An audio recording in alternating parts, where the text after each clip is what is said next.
Question 6. You are designing a highly available and scalable architecture for a web application on Google Cloud Platform. The application requires a managed database solution with automatic failover and the ability to scale seamlessly to handle varying traffic loads.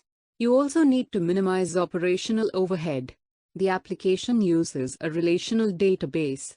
Which two Google Cloud services best meet these requirements?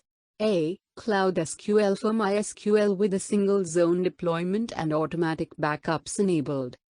B. Cloud Spanner with a multi-regional configuration. C. Cloud Data Store with a regional configuration and composite indexes. D. Cloud SQL for PostgreSQL with a regional configuration and automatic failover enabled. E. Bare metal solution with a highly available database cluster. Remember one thing, never get scared of lengthy questions, always look for key highlights. Here are the main highlights for this question. It requires highly available and scalable architecture. Managed database solution. Automatic failover. Scale seamlessly to handle varying traffic loads. Minimize operational overhead. Relational database. Now, you can pause the video for a moment to find correct answer by yourself. Now let's go through the options. Option A. Single zone deployment lacks high availability. Automatic backups help, but they don't provide failover. Won't scale seamlessly for traffic loads. Hence, it is an incorrect answer. Option B. Multi-regional setup ensures high availability and failover. Designed to scale seamlessly. Managed solution, minimizes operational overhead. Supports relational database model. So, it is a correct answer. Option C. Not relational database. Primarily no SQL, not suitable for relational requirements. So, it is also an incorrect answer. Option D. Regional configuration ensures high availability and automatic failover. Can handle varying traffic loads with proper setup. Managed service, reducing operational overhead. Suitable for relational database needs. So, it is also a correct option.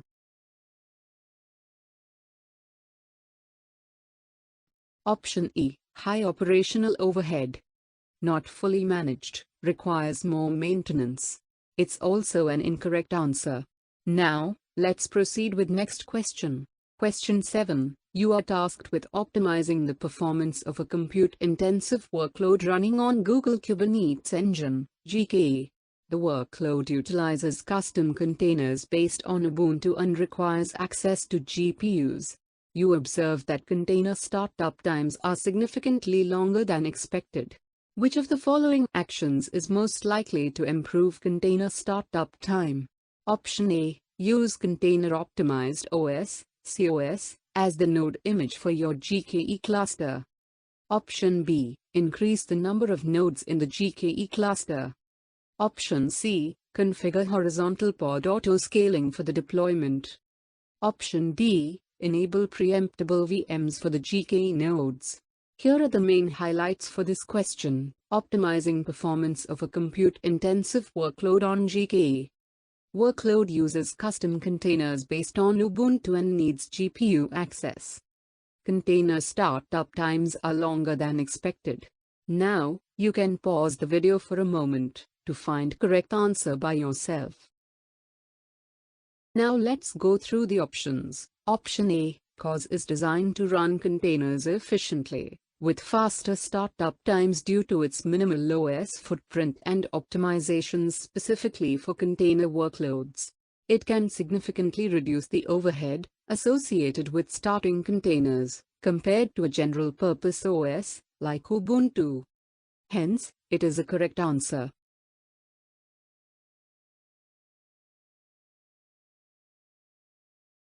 Option B. Increasing the number of nodes might improve overall workload capacity, but does not directly address the issue of long container startup times. It affects scale, not startup speed. So, it is an incorrect answer. Option C. Horizontal pod auto-scaling adjusts the number of pods, based on load, but does not impact the time it takes for containers to start. This option is more about handling variable workloads. So, it is also an incorrect answer. Option D, preemptible VMs, can reduce costs but do not improve container startup times. They are temporary and can be terminated by Google, which doesn't directly affect how fast a container starts. So, it is also an incorrect option. I hope it's understood. Now, let's proceed with next question. Question 8. A company is deploying a scalable web application on Google Cloud Platform, ensuring high availability and handling fluctuating traffic with compute engine instances in instance groups. Global HTTP's load balancer. Cloud SQL for the database.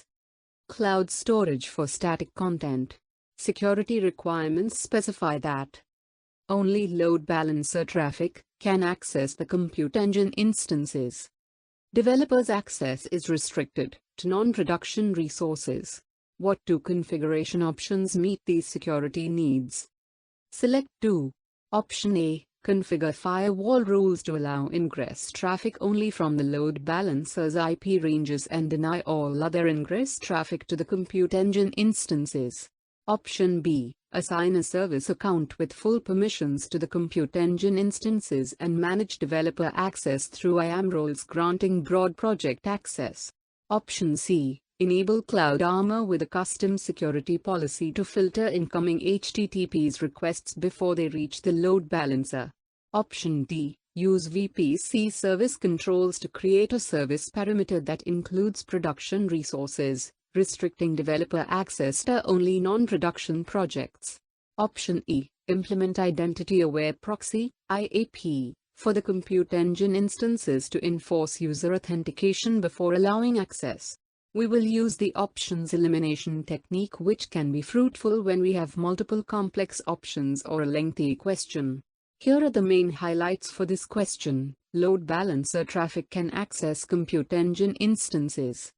Developers' access is restricted to non-production resources.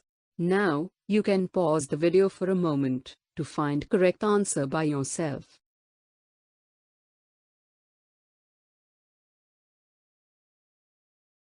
Now let's go through the options. Option A. This option directly addresses the need for security by ensuring that only traffic from the load balancer can reach the compute engine instances, thereby securing them from unauthorized access.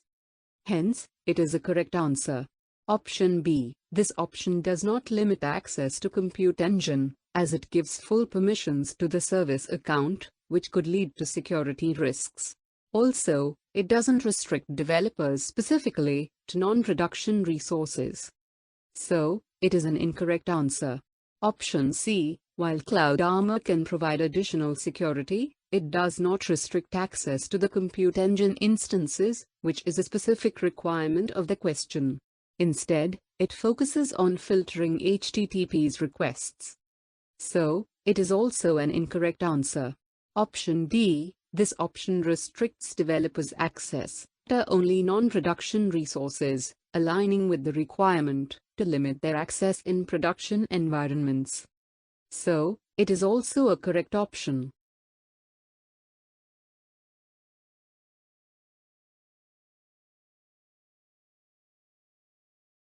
Option E. IAP provides authentication for accessing services, but does not specifically enforce the requirement that only the load balancer can access the compute engine instances.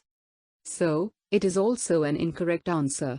In this question, confusion might rise between Option A and Option C.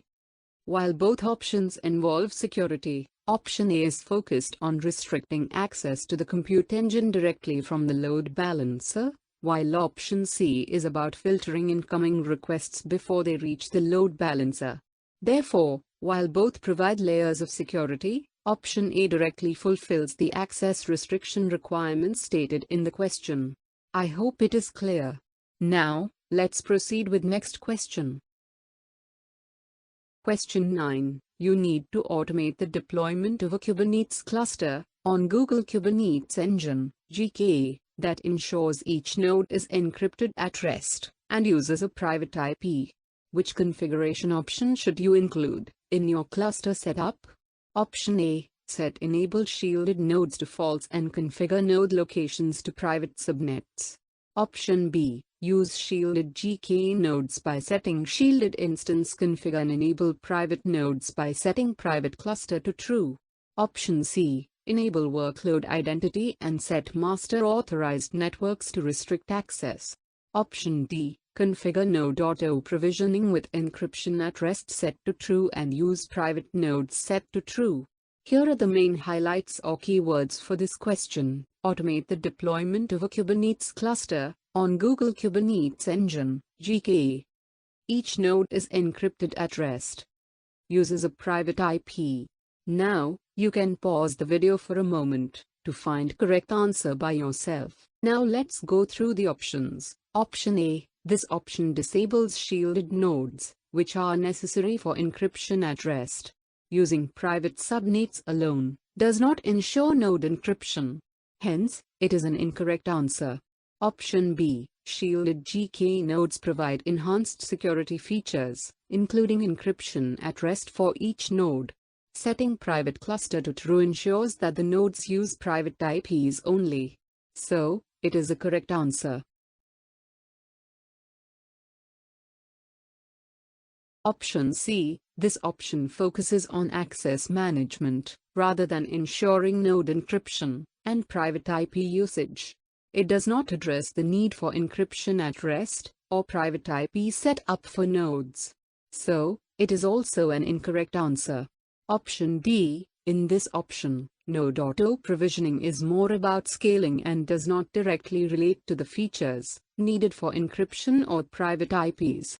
It does not specifically mention shielded nodes, which are integral for encryption at rest. So, it is also an incorrect option in this question.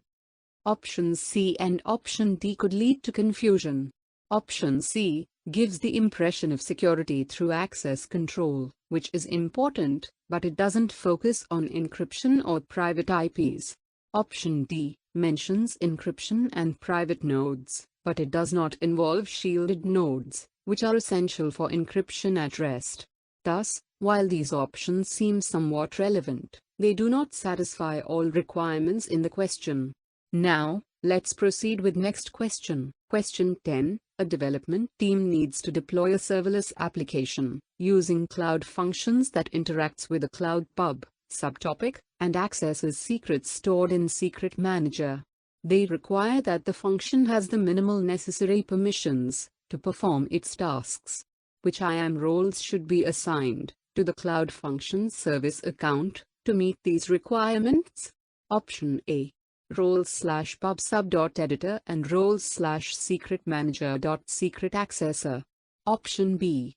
roles/pub/sub.publisher and roles/secretmanager.viewer. Option C. roles/pub/sub.subscriber and roles/secretmanager.secretaccessor. Option D. roles/pub/sub.viewer and roles/secretmanager.admin. Here are the main highlights or keywords for this question. It's a serverless application using cloud functions. Interacts with the cloud pub/subtopic. Accesses Secret Manager. Requires minimal necessary permissions. Now, you can pause the video for a moment to find correct answer by yourself. Now let's go through the options. Option A. roles/pub/sub.editor grants broad permissions to manage pub/sub resources, which exceeds the minimal necessary permissions. roles/secretmanager.secretaccessor is correct for accessing secrets, but the pub/sub role is too permissive. Hence, it is an incorrect answer. Option B. roles/pub/sub.publisher allows publishing messages to pub/subtopics, but if the function needs to subscribe to messages, it should use roles/pub/sub.subscriber. Additionally, roles/secretmanager.viewer only allows viewing Secret Manager metadata, not accessing the secrets themselves. So, it is also an incorrect answer. Option C, roles/pub/sub.subscriber provides the necessary permissions to subscribe to and receive messages from pub subtopics, which aligns with interacting with the pub subtopic. Roles/secret-manager.secret accessor allows the function to access the secrets stored in secret manager. Both roles follow the principle of minimal necessary permissions. So, it is a correct answer. Option D, roles/pub/sub.viewer only allows viewing pub sub resources without the ability to subscribe or interact with messages. Roles/secret-manager.admin grants full administrative access to secret manager, which is more permissive than necessary for just accessing secrets. So, it is also an incorrect option. Additionally, option A might seem close because it includes secret accessor, but pub/sub.editor is too broad, or provides all general access. Now, let's proceed with next question.